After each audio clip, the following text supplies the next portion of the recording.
Thomas, it's up for grabs now! Magic ball from Bergkamp to Patrick Vieira! Oh, would you believe it? Oh, right, what a way to get it! Fabulous solo goal by Thierry Henry.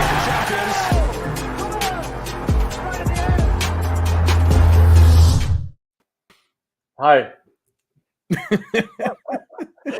Good evening, everybody. Good evening. I hope you guys are well. Oh, God. Apologies. There was a scenario. Are we live? Before. Are we definitely Yes, I'm sorry. I'll explain to everybody myself before you guys come in. Oh, So really? I thought I was going to get the pleasure of doing it. But yeah, go on then. no, you're not. Oh, So I I thought you was started gonna be playing the modest. intro, and then the intro finished, and I started saying, "Good afternoon, or good evening, everybody. Welcome to Arsenal Lounge." And then I went on to speak to Tom. How are you? This, that, the other.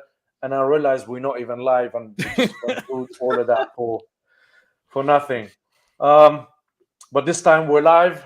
Everything is good. Tom, how are you? You good? Yeah, I'm good, mate. I'm good. It's good to know that whilst I've been away, nothing's changed. So, you know, it's all good, mate. How was your time away? Congratulations again. Yeah, it was really good. It was needed. This is the first holiday I've had in like 2-3 years. So yeah, it was a very necessary honeymoon, even though of course it was scheduled, but no, necessary indeed. Thanks for asking. How was the international break, boys? Was it boring? Boring. Not a lot was happening. Not much at all, to be honest. How yes, are you, mate. man? You good? Oh, Everything I'm sorry. good? I've been crying of laughter. No, I'm good. Everything's happy days. Top of the league still. I'm top of the league still in predictions. So we're all good to go. Yeah, we're going to come to that. Just before we start the show, as I've been doing before beginning of every show lately, I just want to send out my thoughts and prayers to everybody in Iran that has been affected by the recent issues, and everybody who's lost loved ones. We're thinking of them. If you're wondering where Mo is away in Pakistan, I believe. He's there. He's doing a bike ride in a very long distance, I think. He cycled to Pakistan. That's a hell of a No. He went there by a plane, but he's cycling from point A to point B in Pakistan, which is a very a long distance. Point A not being the UK. Yeah, he's doing it to raise money for people who lost everything they had in a flood. That has been. So I'll put a link to the GoFundMe page that he's doing in the description, and hopefully people can donate and help a good cause. I was wondering why is it lately I see him putting stories of him in the gym and everything. Makes sense now. Makes sense. Where do we start? North London Derby. There's no other place to start. Tom, did you go to the game, by the way? No, I was doing the minute by minute from home. But it was it was great. It was great. What was your thoughts? How was it? To be honest, it went exactly how I thought it was going to go. I thought we'd dominate the game. I thought Spurs would get a penalty. I thought we would win. I thought we would win fairly comfortably. And yeah, it was a joyous Saturday early kickoff, because it means that you can then just sit back, relax, and enjoy the rest of the football of the weekend. And boy, did we enjoy some good football and some bantering of Liverpool and Manchester United as well. It was just a great weekend. I'm sure we'll go into some of the details of the game, but yeah, I was very happy with how we played. I was very happy with the way in which we approached the game. Even more happy with the result, which leaves us, of course, top of the table. So happy days. Very good. Lev? I agree with all of Tom's points, other than the point that it actually went the way he thought exactly it would go. Because it actually went the way I thought exactly it would go. Predicting 3-1. Okay, fair enough. Oh, we're not going to end with this, Tom. I just thought I'd throw that one out there. I meant the way the game played out. You know what I mean? I know. I'm just messing. I said 3-0, to be fair. Yeah. I was just correcting you. It wasn't quite exactly. You was close. Yeah. But, look, it was dominant, which is what I liked. I did predict if there was going to be any kind of slip up. Gabriel was one I was looking at. He can be a bit rash. He does want to win that ball, so that was a little bit disappointing. But The way we reacted in the second half, I thought was brilliant. The way we dominated midfield, Partey was amazing. I mean, again, it's another display that we can count on where it's very difficult to even say who man of the match is. Saliba was amazing. You know, this Martinelli, unbelievably good. It was just good to watch. Very good. I have to share the same thoughts as you guys. There was a few things that I picked up from that game. I don't really think Odegaard was that good. Oh, again, man. Odegaard was brilliant. We are 5 minutes and 50 seconds into a 3-1 win on a North London derby, and Shaheen's already talking about negatives. No, that's where we're at. I'm just pulling your leg. Unbelievable. But do you actually believe that he wasn't that good? I'm asking you because I think you actually believe that. No, I don't. It wasn't loud. It wasn't a loud performance from him, but he was quietly very good throughout the whole game. If I may finish, there was nothing negative from that performance that anybody can pick. Anybody. I am particularly happy for Granit Xhaka. I think he deserves the recent love that he's getting from the fans after turbulent 2 or 3 years following what happened in terms with the after the Wolves game. He's got Player of the Month as well, hasn't he? Player of the Month. Man of the match, Player of the deservedly so. Deservedly so. Absolutely. I hold my hands up. He's been one a lot. To be honest with you, last season even he wasn't one of our worst players, and this season he's just kicked on to another level. So I'm very happy for him because sometimes I felt, especially in the last 2-3 years, that it was very easy as soon as something goes wrong to say Granit Xhaka is him. He's done. He needs to go. There's been incidents that he hasn't helped himself, granted, but I'm very happy for him. The confidence of William Saliba to knock the guy in his own 18-yard box is unbelievable. That guy he's a special. I can see that. I think everybody can see that he's special. We used to say Gabriel was, he's a very good defender. You can tell. If you think Gabriel is a very good defender, I think you can easily see Saliba is easily 2 or 3 levels above him. He's very calm. He's very collective. He's got pace. I cannot wait to see him and Erling Haaland because I think he's probably one of the few defenders who could possibly give him something to think about. Martinelli, very good. Jesus, very good. Partey, very good. Saka had a good game. Everybody had a good game. The atmosphere was fantastic. The tactics was on point. The team selection was on point. Everything was good. And people in the comments before you having a go at me, just I was joking with Tom when I said about Odegaard. So relax your batty before you start having a go at me. Relax your what? What? Yeah. What? I saw that in a movie and I thought I'll use it at something. What was the movie? What are you watching? I'll tell you after. Did I just hear that right? Did you just become Jamaican? No, because I see some guys just having a go at me for nothing. So there is nothing negative that can be picked from that game, and it was all good. I was very happy. We've got Europa League now, so it gives the manager a chance really to rotate the squad. Maybe I think resting Thomas Partey is crucial, especially with his injury record. But what's your thoughts on the game coming up on Thursday? I just want to go through it briefly. Tom. It's interesting because you've got to think about who you're going to rotate and who you're going to rest because, we've come off the back of an important win and we're going into a game against Liverpool that is a huge opportunity to show a real kind of statement of intent of what this Arsenal team can achieve. Last season we won this game 3-1, the Spurs game. So we haven't necessarily shown any difference, if you know what I mean, in this specific fixture. We did what we did last season, which is great. We have shown progression in other fixtures like Brentford, like Palace, etc. already this season. But the Liverpool game in particular is a really good opportunity to show kind of where we are different in these big games. And yes, I don't think the Liverpool team that we're going to come up against is the same as the Liverpool team that we faced last season. I don't think they're as good, which is ironic because I remember it's ironic because you remember having those conversations at the end of last season when we were all like, well, Liverpool are going to be better, Chelsea are going to be better, United are going to be better. Good point. We were all saying this. We were all saying, well, it's going to get harder for us, And actually, when we look at things, Liverpool aren't being as strong as they were. Chelsea are going through upheaval. Spurs don't deserve the number of points that they've got. Let's be honest. They've been very fortunate to get the points they've got. Awful to watch. Absolutely. I'm going to come to this Liverpool game. I'm going to come to Liverpool game in a minute, Tom. So I'm gradually working my way around to it. So just for Thursday, who do you rotate?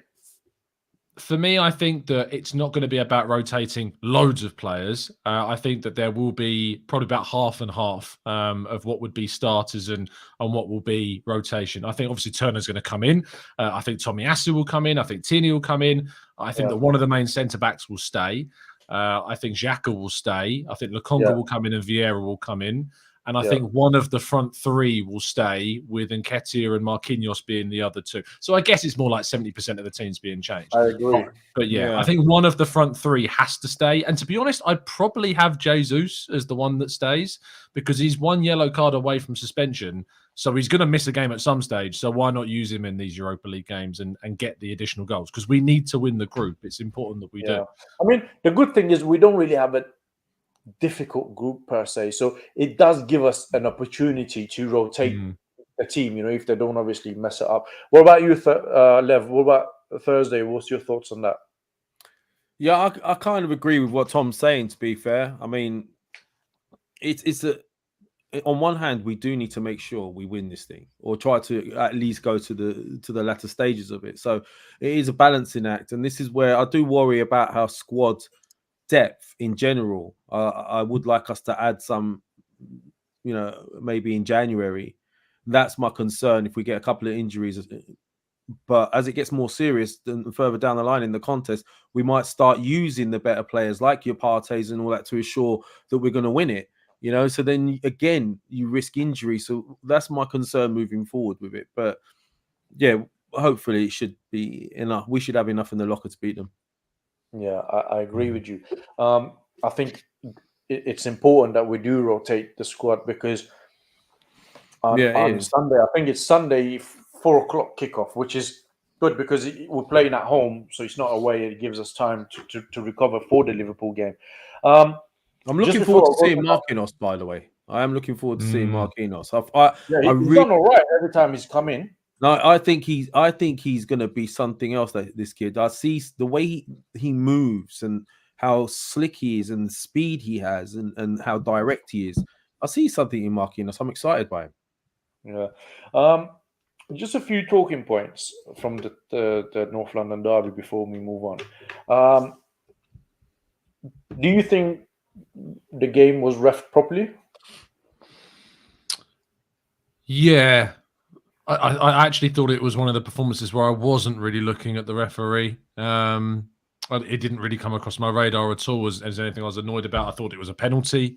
I thought it was a red card. I don't have any complaints about really any of the officiating, to be honest, in the game. Not off the top of my head, anyway. Do you then, for asking the question? No. I also thought that it was reffed properly. There's just a couple of incidents that I think, I don't know. I want to see what you guys think, right? And people in the chat, in the chat as well, let me know what you think. Sometimes I think Harry Kane is reffed differently. Yeah. And I just think, I don't know what it is. Is it because of the England situation or what it is? Because I think maybe it's a bit of a push, but I think Harry Kane could have got sent off on Sunday. For the Gabriel incident, is that what you're talking about? I don't think that alone. That would have been a yellow card. And there was a couple of fouls before that and after that even that he could have picked up another yellow for. I mean, it's a clear kick on Gabriel. I don't expect the referee to see these things, right? But normally VAR comes back and they look at Not for a these things. yellow though. VAR won't get involved for a yellow. Yeah, okay, fair enough. But it's a clear He gets kick away with a lot. Yeah. on the side of Gabriel. The ball is gone, it's clear, and he just gives him slight one before he goes on. And I just think, I could see the frustration in his play, but I was surprised that he was not booked for certain fouls. That he got intent. I think he was told, particularly at halftime, to go and play off of Gabriel's shoulder because you could get under his skin. And he tried. There was a couple of times that they even tangled together.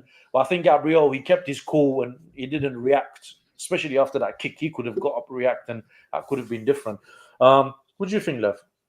As much as I don't like the guy, I didn't end that game. When that game ended, I didn't feel like, oh, Harry Kane shouldn't have been on the pitch.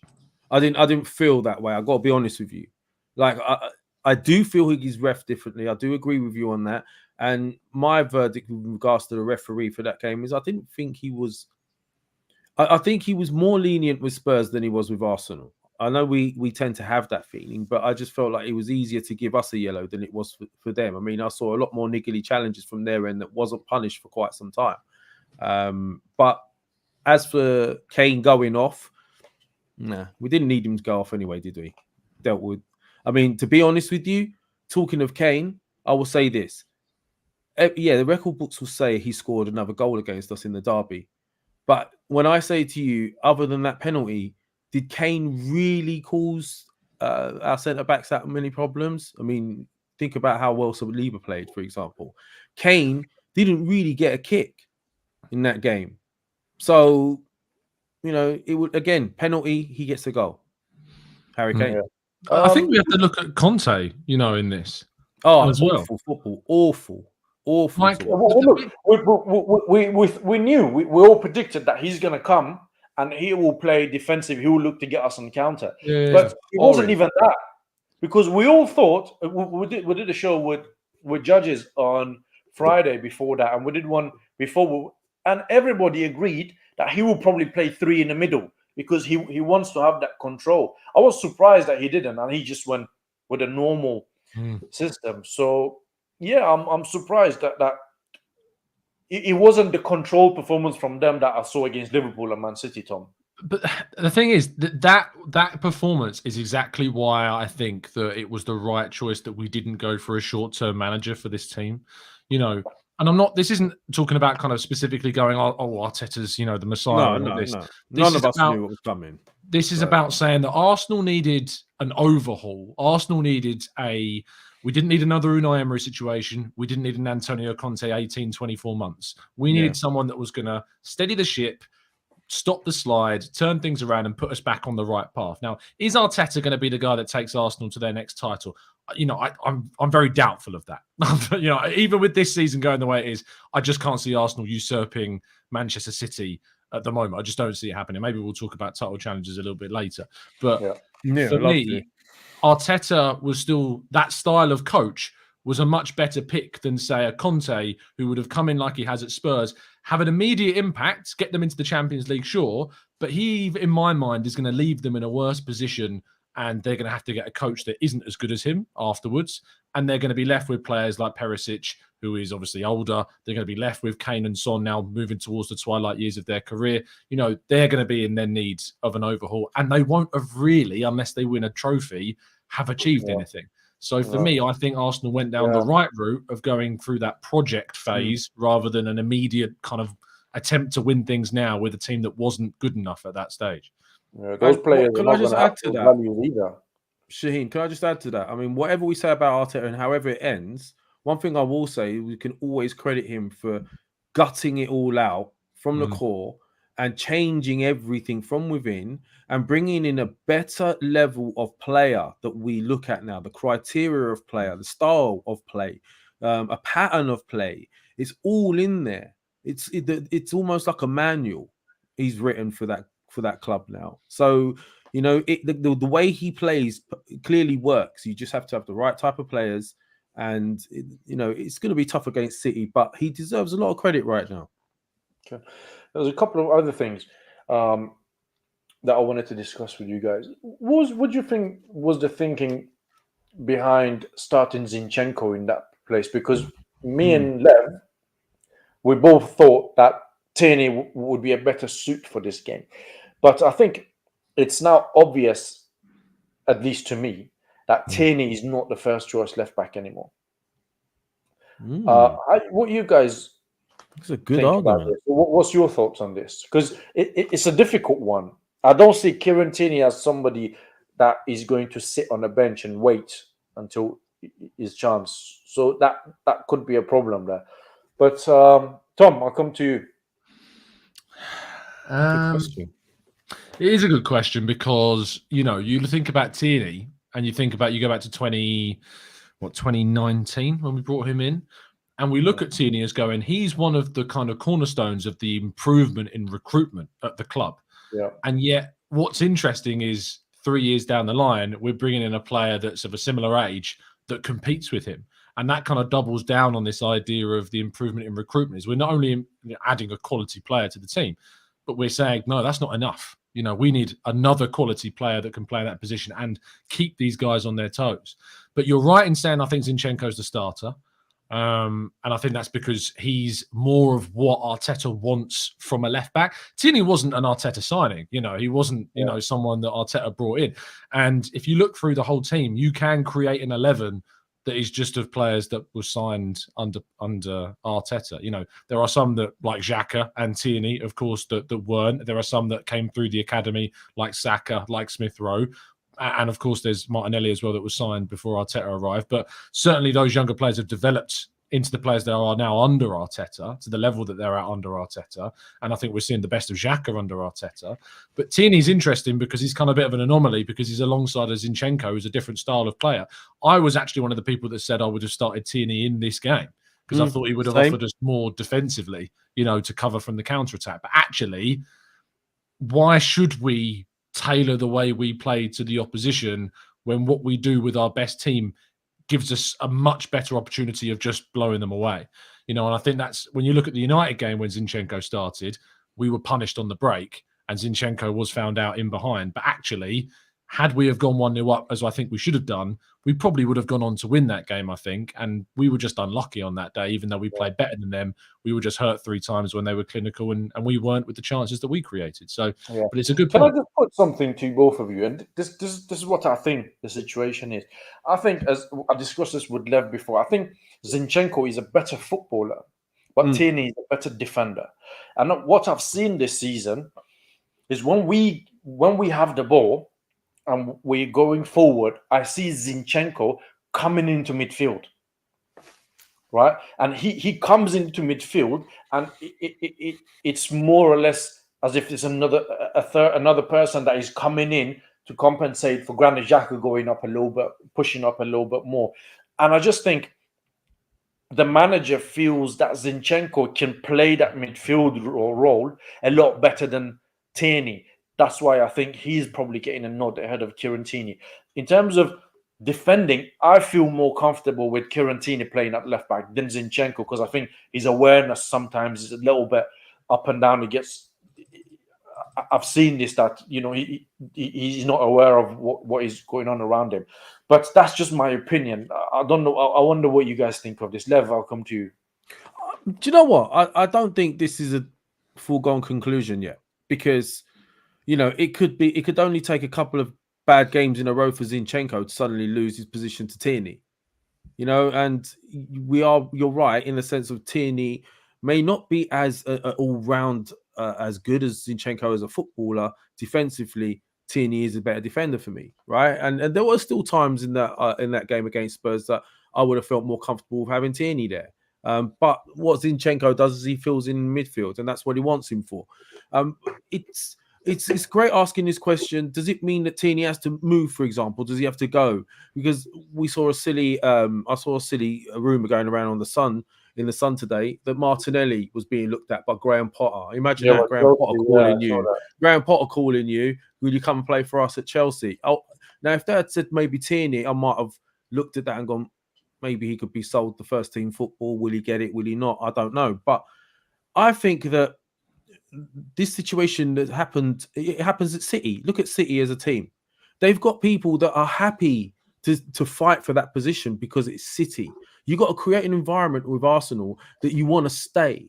It doesn't matter. You're part of the team, and being part of the team means that you're fighting for titles, etc. And that's if Arteta creates that ethos, I think everyone will be happy. They'll get I think Tierney will get plenty of games this season. I think they'll rotate him more than you think.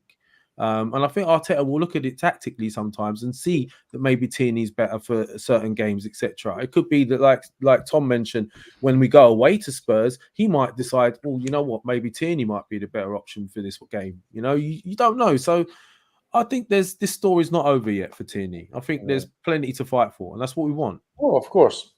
Tom, you agree with my analogy that because he's tucking into midfield, he's looking at him as he's better suited to play in that role rather than Kieran Tierney tucking into midfield.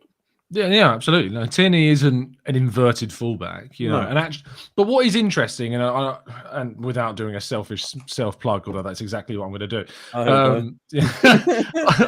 When I watched the Zurich game, you look at kind of the positioning of Tierney in that game, and there's a graphic that I used in a piece that shows you kind of how the position changes from the last game Tierney started at the end of last season, which might have been Aston Villa. I'm not sure. I think it might have been. I think actually, it definitely was Aston Villa. And then you look at his positioning in the Zurich game in comparison to kind of the people around him. Again, in the Zurich game, he's much more in line with the players on the left-hand side. Against Villa, he's much more closer to the touchline. And I think that he's already being coached with Zinchenko arriving to play this more inverted style. Even though he's not necessarily suited to that, I think he's showing that he can adapt. And I thought against Brentford, I thought he was excellent, Yeah. So there isn't necessarily any reason why Tierney can't still play, can't still compete. And, that's the thing about Arsenal now is that we've moaned and moaned and moaned about not having enough competition.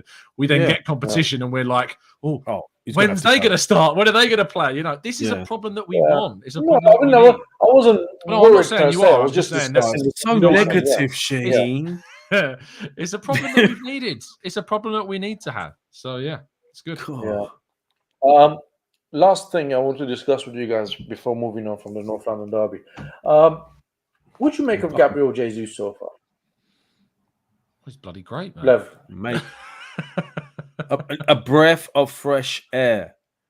It's the first striker I've seen in years that gives me, it puts me on the edge of my seat when he gets the ball. You feel like he could do something out of the norm and create something. He's constantly a threat to the defenders. He won't leave them alone. He leads from the front. It's infectious. Everybody else is like that with him. They enjoy hunting it down and scoring goals. You can see it. And I love it. I think he's brilliant. He's been brilliant for the club. Tom, I can't really add any more to what Lev said. I just want to give an observation on Jesus. I agree with everything that you said.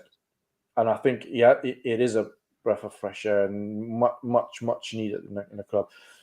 I'd just like to see him take shots a little bit more. Sometimes I think maybe he overdoes the passing. I want him to just take a shot. And I don't know. Maybe I'm wrong. I wonder. I want to know what you guys think, and people in the chat as well. Sometimes I'm looking at him and I'm like, take it, and then he passes it to someone. But then Shaheen, other players might not have got themselves into that position in the first place. That's the difference with Jesus. He could do things in tight pockets and get himself in position. When he is in that position, Lev, like on Sunday, always improve. 3 times where I was like, take it, and I thought he's gonna, and he didn't. He passed it. I can't remember exactly where. No, I know exactly what you're saying. I don't know if you guys have picked up on this as well. This is not a criticism, by the way. It's just an observation. Yeah, what I think is important to remember that he's on 5 Premier League goals, which is 3 less than what he scored in the whole of last season in the Premier League. And I think he scored 4 in 1 game for City last season. Yeah. The season before that, he scored 9 Premier League goals, which is just 4 less than what he has after the first 8. He is scoring at a higher rate for us than he was in a Manchester City team, which on paper, you wouldn't necessarily expect to happen because you would think, well, if you're playing the amount of games you're playing for City, you're going to score more goals because of the chances they create. You look at Haaland this season. I think that potentially the problem Jesus has got is that he's left City. He looks great at Arsenal, but Haaland already has 3 times the amount of goals that he has. And it's because Haaland is just on a different planet. Like when we talk, I think Jesus is a genuinely world-class quality striker. But the problem is that tag is so broad because obviously Haaland is world-class. Obviously Lewandowski is world-class. But it's almost like these types of strikers need another level of description beyond just the world-class tag because they are just on a different planet. And I think Haaland, Haaland's going to become the next Cristiano Ronaldo and Messi. That it's going to be the Haaland generation. Who the other one might be, we don't know. Maybe it's going to be Haaland and Saliba that turn out to be, the next generation. I was going to say that, Tom. Someone out there must be able to stop Haaland. It's like a superhero story. There is somebody else. And I'm very confident with Saliba. Can it be Saliba? If there's anyone that can stop Haaland, surely I'd be looking for someone like Saliba. That's going to be interesting. I'm actually looking forward to them coming Emirates or we go in there because I think Saliba will give him at least something to think about. It was almost at times I thought it was too easy for him against Man United. I watched the game. It was terrible. Yeah, I mean Man United the defending was not great, but Haaland, the movement and his pace for he's a big guy and his pace and his agility it's as if he's been made in a science lab. I know, man. It's like he's been made in his computer made. It's like Ivan Drago from Rocky. Like he's been made in a science lab, and he's come and he's just ridiculous. Tom was asking, what bracket do you give someone like Haaland? I haven't seen someone as dominating up front like this in a long time. Maybe when R9, the original R9, he was like unstoppable. I've not seen a kid like this, and the physicality for his age. What is he? 21. 22. He's a monster. Yeah. It's just like it's going to be very interesting to see how Saliba deals with him. Yeah. So just moving on from that last thing, an overall rating for everything: the manager, the players, the fans, the atmosphere. Lev, I'm going to give it a 9. Yeah, I would have given it a 9 as well. I would give it a 10. And not a 10 because we conceded. That was giving the penalty away. That was the only thing that takes the slight edge off it. Yeah. Yeah, but I'll still give it a 10. How great is it for the Emirates to be everybody like out that, there who thought I'm negative, this and that? I gave 10. These two gave 10. I love this. I am starting to feel like the Emirates is starting to feel like home to the fans. It wasn't before. We didn't have that connect with the players and the fan base that we had at Highbury. Everything was close. Everyone was really connected. It's the first time at the Emirates for a long time I've felt this kind of. It does. Emirates feels like it's a home right now. I think for me, like under Wenger, Highbury was Wenger. There is no denying that. I know that we won FA Cups, but we didn't win them in the Emirates. We won them at Wembley. It's slightly different. I know we won them in the Emirates era. Emery, of course, came along and nearly took us to a Europa League win, which is very stereotypical of him, because that's what he does. I do think that Arteta has kind of looked at the Emirates as an opportunity, kind of a little bit of a sleeping giant of a stadium. We watched the documentary. He jumps on the back of these trends, like with the North London Forever song. He tries to get the crowd G'd up. He always talks about the fans positively. Any kind of viral thing that goes on, you think less than a week later, they play the songs. The Saliba song, that was sung at the Bournemouth away game. Loads. But the Saliba thing in particular, that song was sung at Bournemouth. And within the next home game, which was less than a week later, they played it through the speakers at full time when we won. And then there's Granit Xhaka song that was sung at Brentford. I know it was also sung at Bournemouth, but it was sung really properly for the first time at the Brentford game. They then played that song, after the North London derby. It's that kind of momentum that they're trying to build. What I'm really intrigued is by Thursday. I'm intrigued by what happens on Thursday because it's a cold Thursday night in October against a team that everyone's expecting us to beat. I'm intrigued how the atmosphere is because I've been to Europa League nights against Vorskla, and I've been to Carabao Cup nights against Wimbledon and Sunderland, and it's dead. Like it's genuinely. I mean, Arsenal have been playing well during these moments, and it's dead. So I'm really curious how the atmosphere is on Thursday because we need to win that game. I'd be shocked if it doesn't because people are really struggling to get tickets for Arsenal games at the moment. Well, there you go then. If it's sold out, trains are the only issue for people right now. Hopefully, it will be a sold-out game. Let's talk very briefly, very briefly, because I'm just very conscious of time. Let's talk about this prediction table before we move on. Very briefly, because right. Conscious of time. Okay. We'll talk about it very briefly. Yeah. Okay. Go on then. So you predicted 3-1. Obviously, I did. Well done. Yeah. Well done. For getting it right. No, Mo's not here. I've got no table now. No, Mo is not here. We're gonna have to wait for Mo to come back. But I think everybody gets me, Tom, and Mo would get 1 point, and you get 3. Yeah, that's right. So it's as you were, really. I think. Yeah, Lev's pulling away with it at the moment. As you were. How's it as you were if I'm pulling away? Well, because all the positions are still the same. It's standing is like this, where I think Lev would be. I would be on 14 and 3 perfect scores, 8, by 7. the way. Yeah. And then Mo would be on 10, I'd be on 8, and you'd be on 7.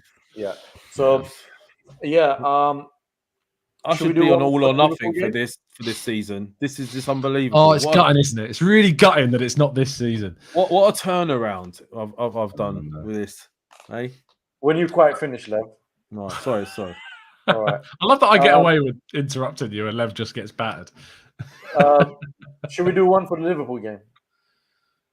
Are we doing the Europa League games as well? No, I think it's Europa League. We can do Europa, but I don't know what Moses is because I know I've asked him for Liverpool, but not Europa League. Let's leave Europa. Well, we're going to do a Europa bonus ball. We'll leave this Europa League game for this week. Maybe we'll do one for next week. Liverpool, Lev. Ooh, at the Emirates, yeah. I'm going to go for 2-0 Arsenal. Leave it out, Lev. Yeah. I'm so funny. That in, mate, will you? Are you about to ask? In my head, I went 4-0. For no reason. To us, and I was thinking, I can't say that. I want to win, but I really want to say 4-0. I think it's going to be. I just can't not see them score, and they always score against us. Yeah. I'm going to go 3-2 Arsenal. Didn't have Saliba play. Mo has gone for 2-1 Arsenal. Okay, safe. I was going to go for a Desmond. 2-2. Oh. You need to be different, to be fair, to start catching up. And slightly negative, as always. Yeah. Have to tarnish that we've all gone for wins and he's gone for a draw. But I'm between 2-2 and 2-1.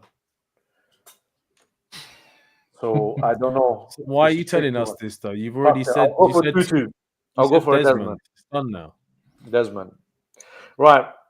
Lev, do you want to do the Bizzo on this? Wayne, thank you again for your support, bro. I can see a nice picture there as well. Is it me or are pundits twisting themselves into pretzels, trying not to give Arsenal any credit? Good point. I mean, it's the media right now, and I saw an interesting snip. I think it was Granit Xhaka recently, actually, responding to that as well, saying that it is true. Right? They do feel that they're treated differently in the media. There's again the connect between the players and the fans, and the way the team's feeling, the way the fans feel.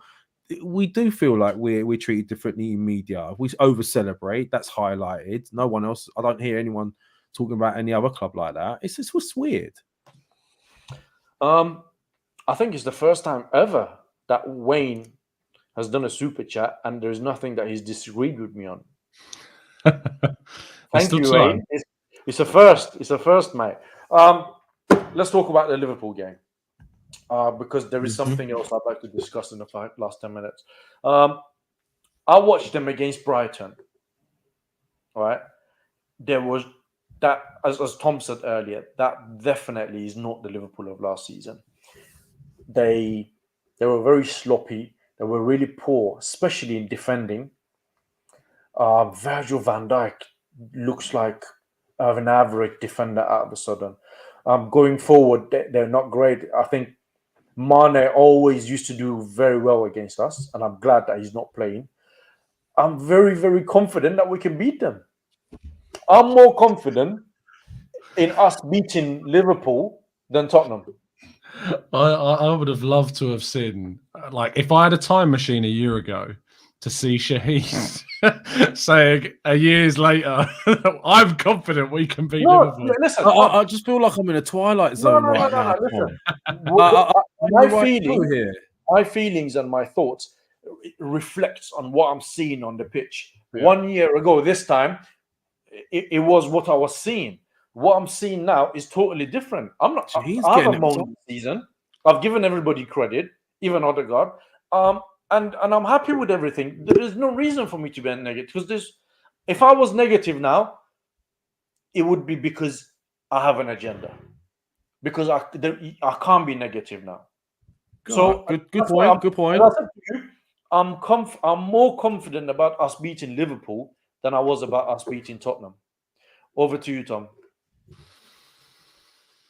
I am not as confident like you. I feel as though, as I said before the start of the show, I was confident going into the Spurs game because I thought I knew how they were going to play. The thing about Liverpool is they're actually quite unpredictable at the moment. I don't really know what Liverpool I'm going to get. Am I going to get a Liverpool that battered Bournemouth, what was it, 8-9-0 in that game?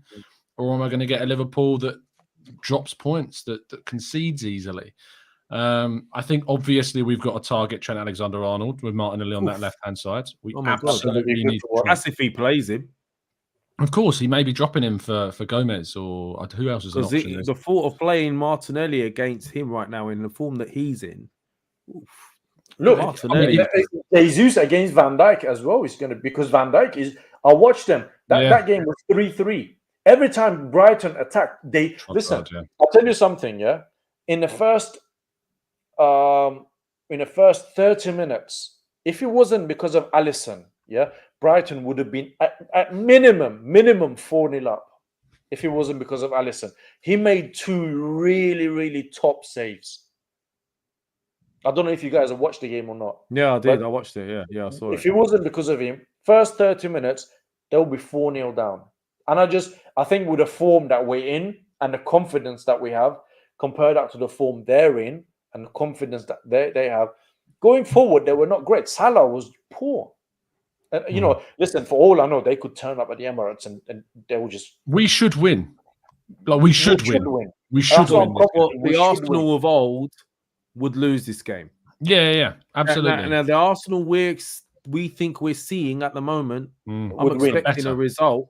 And if they imagine the message it will send out if you beat Spurs and Liverpool back to back, when people have been questioning, they haven't played a top side yet, right? And to be fair, we haven't beaten anyone above us, Lev. We've beaten no one above us so far. Yeah, well, listen, the belief it will give the rest of the team if they start winning these types of games. This is the next development of these youngsters. They need to experience these big games and win them and know that they can win them. Do you know what I mean? So, Can I ask you something? If somebody offers you a draw right now, would you take it? No, not a chance. We can beat them, mate. We can absolutely beat this Liverpool. What about you, Lev? I want to win. I want to win because I know we can beat this team. I really do. I think we can beat them. I don't think they're playing great. They're a bit mishmash at the moment. They're not dominating midfield like they normally do. Trent goes walkies. Doesn't look like he's even interested going the other way. I don't know what he's up to. But their weaknesses right now, the way our wide guys are playing, it's going to be exploited, and I really believe that. Yeah, I mean, to be fair, I predicted a 2-2 draw, but I'm saying I'm feeling confident about us winning. That is a contradiction in itself. It is, but because I had to say something different, take a chance to catch up on the points, man. But I genuinely think that we can go out there and beat Liverpool. There were nothing special against Brighton, and I take Tom's point that on a day, they could turn up and play. And if they do that, they have the capabilities.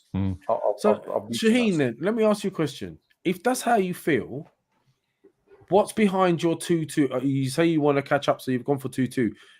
Do you just Just feel the like fact that- sometimes just the fact that- we might mess it up? We just got this thing we might. No, it's You not. still got doubt? No, it's fine. Once you block it, they still pop up, but they'll go. It's fine. Yeah, Don't worry just about it. I don't know what. Come on, Shaheen, quit. Carry on. Shaheen, get it I don't know off. where they come from, man. Honestly, Come Do you on, get those Just comments? Shaheen. They're bots, mate. It's I'd what like it to is. get them as apologise well? to our younger viewers out there. Tom, on, did you get them on your channel as well? Yeah, all the time. Just block them and don't say anything. Tom gets I more don't than address us. them. Yeah. Tom gets more than us. Anyway, I just think I gave a slight chance that Liverpool of old will turn up on a day. Okay. That's it. It had nothing to do with us, because before, maybe there's a chance that Arteta will fuck up the tactics or team selection or individual mistakes. Yeah, but no, none of that.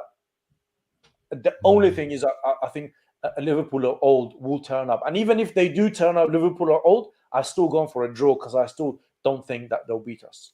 For me, that's the only way we lose this game is if Liverpool turn up, because I think that, I don't feel like we're going to make a mistake with the team selection.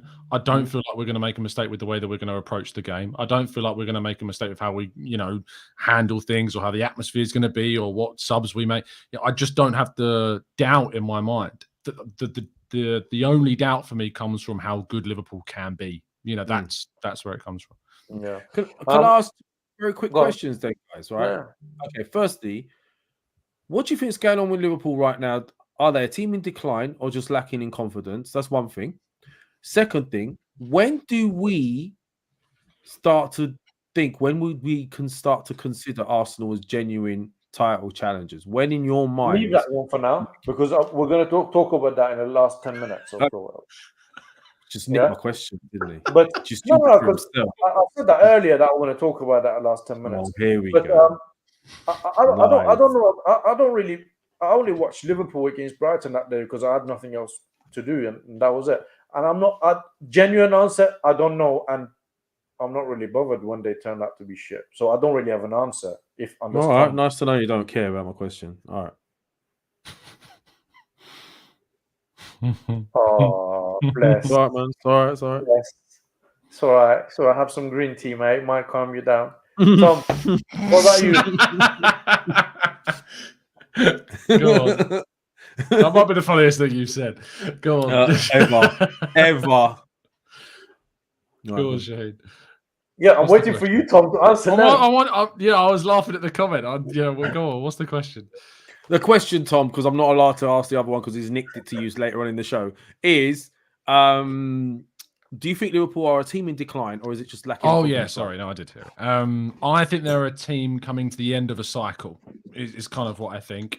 I think they're in desperate need of, kind of where we were at the start of ours. I think they just need an overhaul. They've still got some really good experienced players that they'll keep, like Salah, like Van Dijk. But, losing Mane has been absolutely detrimental to them. Nunez is clearly a very good player. Diaz is clearly a very good player. And those two are going to be kind of the fulcrum of what comes next. But you look at Liverpool's midfield, it is in desperate need of something different, an injection of some quality. Henderson is kind of, I think, they can get better than Henderson. Thiago, a very, very good midfielder, but I think, again, someone that you can add a lot more dynamism to improve that position. Fabinho is one of those players, along with the players that we've talked about, like Diaz and Nunez, that I still think will be there for a number of years as kind of a fulcrum and become that experienced player. But I just think they've got to the end of a cycle. Now, is that end of a cycle with Klopp? I'm not sure. Yeah. That's the big question for me. Is it a cycle that ends with Klopp going, or is it a cycle that Klopp, after signing a brand new deal not so long ago, can restart over again? I'm guessing so. And where will they go if they do fail? I think Klopp has got a lot of credit on the bank with Liverpool fans. Oh, yeah, absolutely. I think it needs to get a lot worse than what it is now for them to start. Football's a killer sport, mate. Like you can win the league like Ranieri and get sacked after a few months. So you win the Champions League like Roberto did, So I hear that. So we're all confident about us beating Liverpool. Yeah, at I'm this confident. stage, Yeah, I'm confident. I'll be disappointed if we don't, and that says a lot about where we're at right now. I think. Listen, as Tom said, the only way Liverpool will beat us, I think, if they turn up on a day and they put a really good performance, which I don't see that happening right now with the team that is out of form that much. Last 10 minutes, this is what I wanted to discuss, as Lev raised that also earlier. Before I do that, can I just ask everybody to hit the like on the video? You guys have been watching this and it's only 53 likes on the video. It's ridiculous. Stingy. Sort it out, guys. It doesn't cost any money. It's just a click, and that's the end of it. Also, can you guys do me a favor? I'm really this is just something for me. Do this for me as a favor. Can you put on the chat, or if you're watching this in the afterwards, just write in the comments, where are you watching this video from? Where are you based? I mean, are you in UK? Are you overseas? Just write it for me. I'm interested to see where you guys are watching us from. I'll start with you, Lev. Are we title challengers? Should we start talking about the title, or is it too early? No, I don't think we should start talking about it yet. I just think we should just I don't want to sound like I've had media training with Arsenal or whatever, but you got to take one game at a time, right? And just keep winning. If you keep winning, then you're still staying up there. I just think that's all you can do. But for me, not yet. No. Once let's beat the Liverpools. Let's beat let's have our Man City head to head. Let's have that game. See how we fare against them. We need to know how we're going to, how that's going to pan out. But what I will say is, we're definitely going to be up there the way we're playing right now. Definitely. We were talking about top four, but who's outside of Man City? Who's better than Arsenal right now? Who's playing any better football than Arsenal right now? No one. I think Arsenal deserve to be talked in the top two in the Premier League right now. 100%. The way we're playing football, when you see the anti-football that Tottenham brought a lot. I know which season ticket I'd rather have.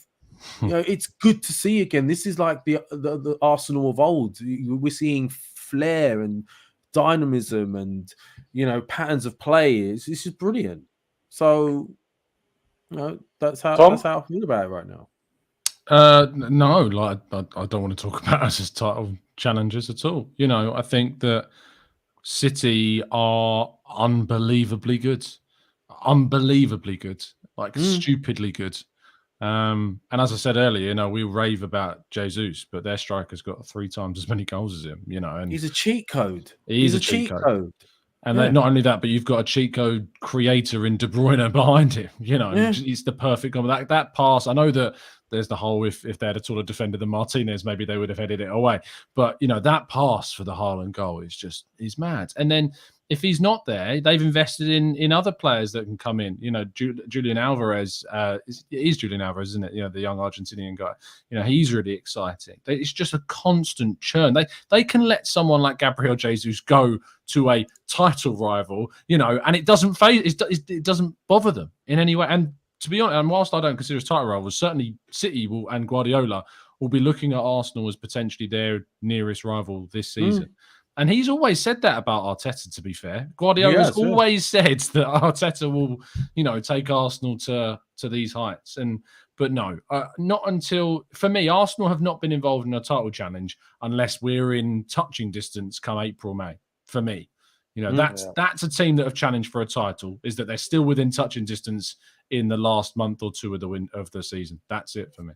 Shaheen, I want to see that old rivalry. Like we used to have with Man United. We could get up there and we could have that Arsenal City rivalry. You say that, but I was just going to say this. I think I will answer your question in a minute, but I think the worst thing that us as a fan base and those guys as a team can do is think about title right now, because it's way too. It's not even. We're not even halfway through a season. No. Things can change fast. And a lot of things can happen from now to end of the season. A lot, I think the difference right now between us and Man City, and I'm very honest, and I'm not sounding cocky or anything like that, is Erling Haaland. Imagine if they didn't have Erling Haaland. will probably be. I mean, look, yesterday their goal difference is 20.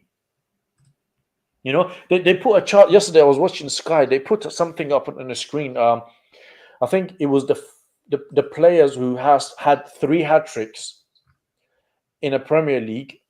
I think Haaland after 8 games. The next one was, I think, Michael Owen after 48 games. That's just ridiculous. The best thing that I mean, YouTube said it best, that he's a cheat code. That's all there is. And I just think the difference between us and them right now is him. If you take Erling Haaland out, Man City will, you know, they always go through a patch that things are better. You know, they're getting a few injuries as well. Just his presence makes the other team worry as well. It's not just about him being there scoring goals. He has to have a nemesis, Shaheen. There's got to be someone. But listen, when you're going up to play Man City, or if they come to play, the opposition manager will look. One of the things that he will be thinking is, how am I going to control this guy? You know, and that might take attention away from some other players. Mm-hmm. That's what happens with Saka. You know, Saka gets a bit, I think, overly criticised for having a quote-unquote quiet start to the season, even though I think only De Bruyne has more assists than him at this stage.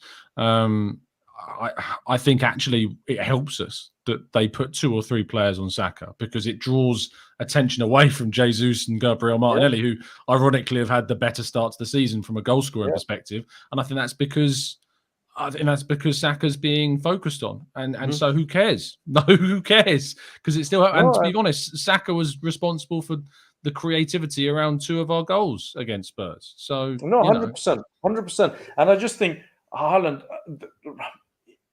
I think Man City are nailed on to win a title. Something major needs to happen in order for them not to win the league. I mean, I don't wish injury on anybody, but let's say Haaland gets an ACL injury or something like that, and he's out for a long time. That will affect Man City big time, especially if a couple of other teams start to, you know, Liverpool will come to a better form. You know, Chelsea might come to a better form. It will start to affect them. They did win 4 of the last 5 titles without him, though, to be fair.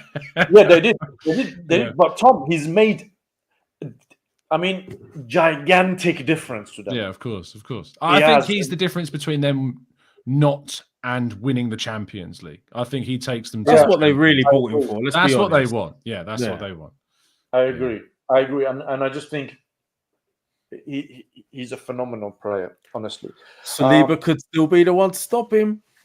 Listen, I'm very confident. I think Saliba can match him in terms of pace. I don't see that as a problem.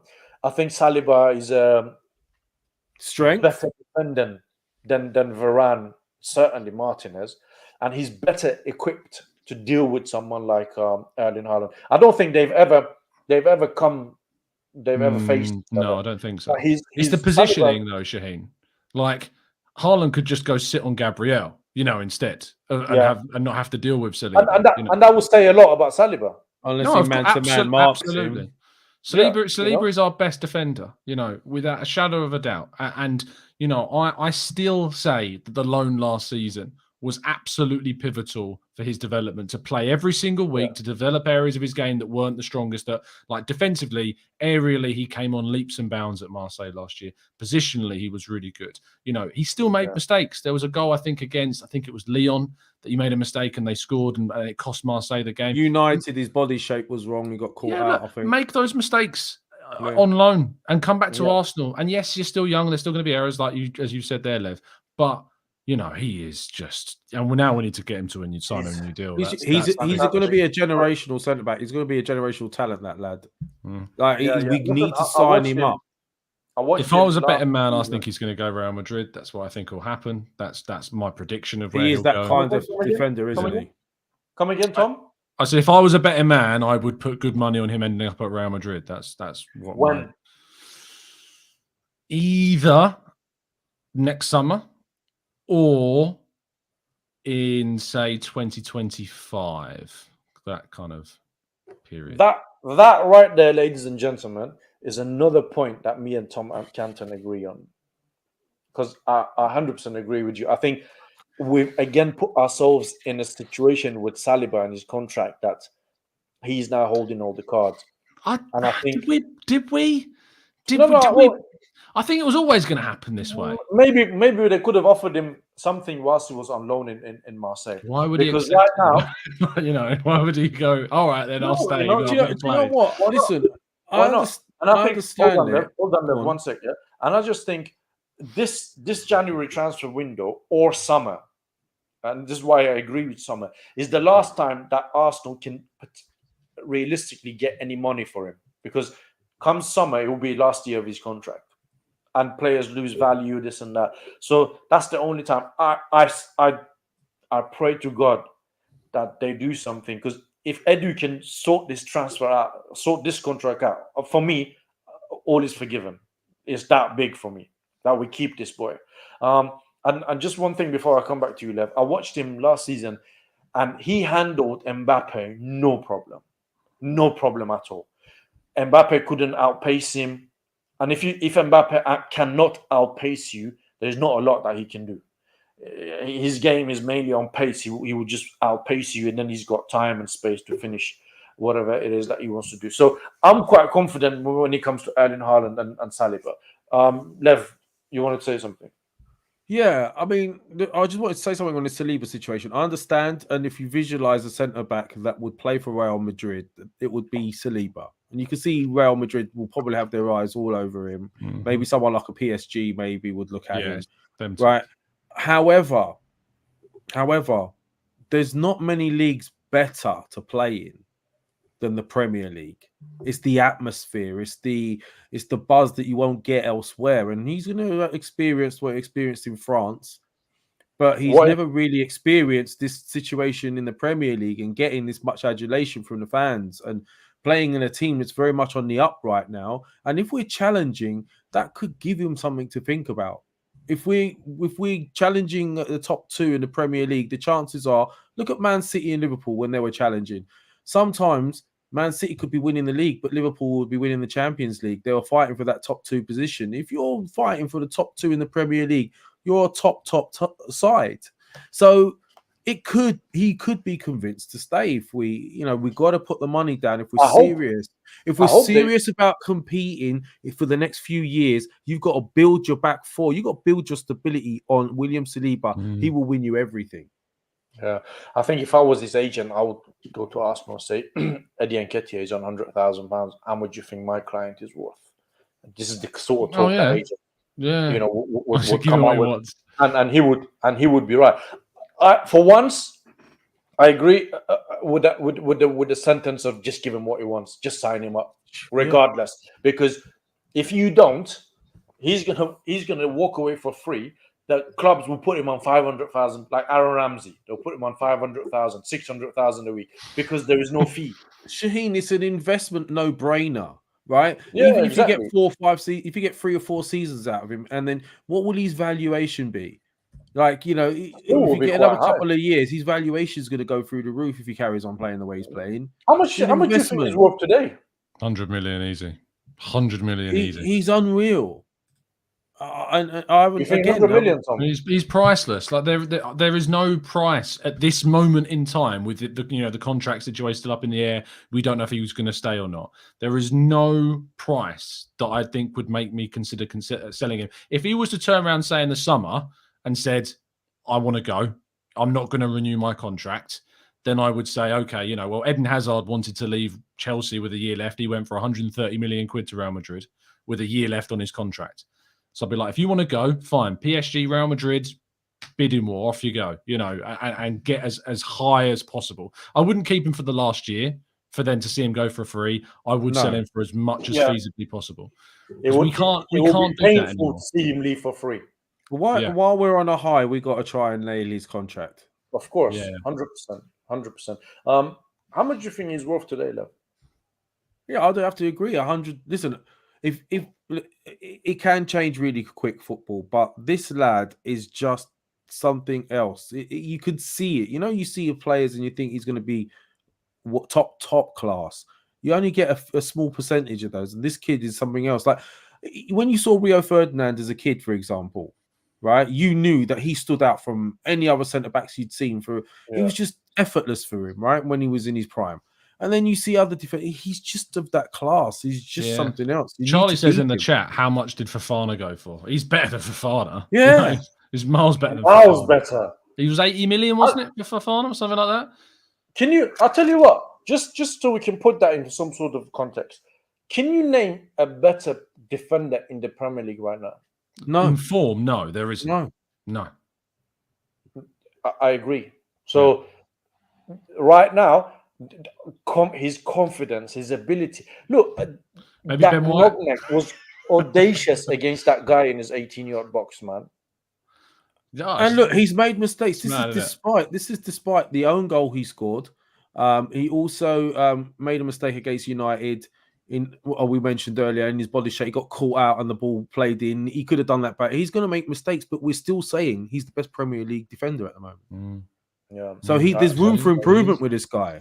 He is a cheat code of a defender. That's what I'm saying. He could be Haaland's nemesis. Yeah, I think the player of the month was probably between him and Xhaka. Well, the way the pound is going, he's probably 150 million. I think Yes, I agree. So we've been going about 1 hour and 5 minutes, which is more than what we usually go. Thank you very much for everybody who watched us. Please hit the like button. Tell us where you're watching us from. Put it on the chats, or if you're watching in a replay, put it on the comments. I'm really keen to know. I see a lot of people from South Africa, India, UK, South London, Ireland. So it's great to see. I would like to know where you guys are that you're watching. Tom, where can people find you? You can find me every morning at 8 a.m. over on the Gooner Talk, UK time, doing consistent shows every day. I'll be there tomorrow. Also got a preview show ahead of the Bode Glimt game as well at 6 p.m. And all my written stuff is at Football London. So there you go. Very good. Thanks for having me on, Bruce. Pleasure, as always. Mo is obviously away doing a charity bike ride in Pakistan to raise money for the flood people who were affected. I'll get the link off of him and I'll put it on a description so you guys can donate if you wish to do so. Thank you very much again for giving us your time, watching us. It's fantastic this Monday night. So I thoroughly enjoy doing it. Lev, over to you. Mate, listen, it's been amazing. It's just been pleasant to do these shows this season so far. I don't even know what to say. If you look at the shows from last season and look at us now, it's like, look, long may it continue. Love you guys in the chat. Thanks for being here. I'm looking forward to that Liverpool game. I really want us to continue this sort of level of performance into that game. So thank you for joining us in the Arsenal Lounge. That's Tom. That's Shaheen. Peace. We're out of here.